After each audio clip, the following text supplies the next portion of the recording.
दोस्तों, आज हम बात करने वाले हैं एक ऐसी खबर की जो सोने के शौकीनों से लेकर आम आदमी तक सबके कान खड़े कर देगी। क्या सच में 75 दिनों में सोना 3,35,000 रुपए प्रति 10 ग्राम के पार चला जाएगा? जी हां, यह कोई छोटी मोटी अफवाह नहीं, बल्कि दुनिया के सबसे बड़े निवेश बैंक जेपी मॉर्गन ने खुद यह दावा किया है। हाल ही में आई उनकी रिपोर्ट ने बाजार में तहलका मचा दिया। आज हम इस पूरी कहानी को डिटेल में समझेंगे, फैक्ट्स और रिसर्च के साथ। तो तैयार हो जाइए, क्योंकि सोने की रैली अभी खत्म होने वाली नहीं लग रही। सबसे पहले बात करते हैं जेपी मॉर्गन की ताजा रिपोर्ट की। फरवरी 2026 में जारी इस नोट में उन्होंने अपना गोल्ड प्राइस टारगेट बढ़ाकर 2026 के अंत तक $6,300 प्रति ऑन्स कर दिया। पहले उनका अनुमान $5,000 से $5,055 के आसपास था, लेकिन अब उन्होंने इसे अपग्रेड कर दिया। क्यों?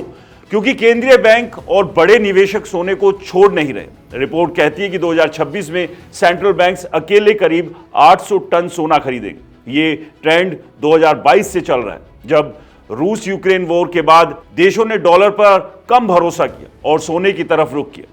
चीन, रूस, भारत और आरबीआई, मिडल ईस्ट के बैंक सब लगातार अपने रिजर्व में सोना बढ़ा रहे हैं। 2025 में ही 863 टन खरीदा गया और 2026 में 800 टन का अनुमान है। ये कोई छोटी संख्या नहीं है दोस्तों, ये सालों से सबसे ज्यादा खरीदारी का दौर है।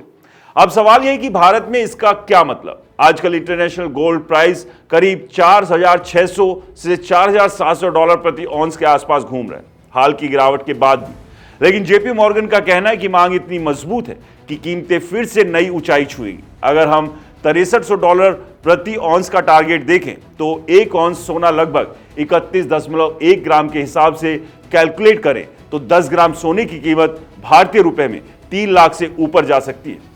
कुछ रिपोर्ट्स में अनुमान है कि 75 दिनों में, यानी अप्रैल से मई 2026 तक, ये 3,35,000 प्रति 10 ग्राम तक पहुंच सकता है, अगर डॉलर रुपए का रेट और लोकल प्रीमियम मिलाकर देखें। दोस्तों, ये टारगेट इसलिए है क्योंकि सेंट्रल बैंकों की खरीदारी से सप्लाई टाइट हो रही है और निवेशक भी ईटीएफ, बार्स, कॉइन्स में पैसा डाल रहे हैं। देखिए, सोना सिर्फ जेवर नहीं, बल्कि आज सेफ हेवन बन चुका है। जियोपॉलिटिकल टेंशन, इन्फ्लेशन, अमेरिका चीन ट्रेड वॉर, फेड पॉलिसी, सब कुछ सोने के पक्ष में काम कर रही है। जेपी मॉर्गन कहते हैं कि रिजर्व डाइवर्सिफिकेशन का ट्रेंड अभी खत्म नहीं हुआ। मतलब देश अब डॉलर के अलावा सोने में रिजर्व रखना चाहते हैं। 2026 में अगर 800 टन खरीदा गया तो यह साल 2022-25 के रिकॉर्ड ब्रेकिंग सालों के करीब होगा। साथ ही प्राइवेट इन्वेस्टर्स भी बार्स और कॉइन्स में 1200 टन से ज्यादा डिमांड दिखा रहे हैं। ईटीएफ में भी 250 टन की खरीदारी का अनुमान है। यह सब मिलाकर सोने की कीमतों को ऊपर धकेल रहा है। लेकिन दोस्तों, हर चीज में रिस्क होता है। हाल ही में सोने में आई गिरावट एक दिन में 1980 के बाद सबसे तेज गिरावट देखी गई। फिर भी जेपी मॉर्गन बुलिश है। उनका कहना है कि यह शॉर्ट टर्म वॉलेटिलिटी है, लॉन्ग टर्म ट्रेंड मजबूत है। अगर आप सोच रहे हैं कि अभी खरीदे या इंतजार करें, तो याद रखिए, जेपी मॉर्गन जैसी बड़ी संस्था कह रही है डिमांड अभी भी अनएग्जॉस्टेड है, मतलब अभी और ऊपर जाएगी। लेकिन हमेशा की तरह अपना रिसर्च करें, फाइनेंशियल एडवाइजर से बात करें, क्योंकि मार्केट अनप्रेडिक्टेबल होता है। तो कुल मिलाकर जेपी मॉर्गन की रिपोर्ट बताती है कि सोने की लंबी दौड़ अभी बाकी है।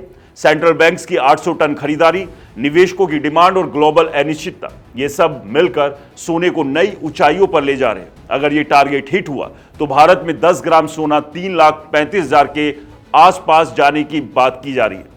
क्या आप इसके लिए तैयार हैं, इस गोल्ड रश के लिए? कमेंट्स में बताइए, आप सोना खरीद रहे हैं या इंतजार कर रहे हैं? वीडियो को लाइक कीजिए, शेयर कीजिए और हमारे चैनल को सब्सक्राइब और फॉलो करना बिल्कुल ना भूलिए। और दोस्तों, याद रखिए, वीडियो सिर्फ जानकारी के लिए है, निवेश की सलाह बिल्कुल नहीं है। इसलिए जहां भी निवेश करें सोच समझ के करें और किसी अच्छे फाइनेंशियल एडवाइजर से सलाह लेने के बाद ही करें। नमस्कार।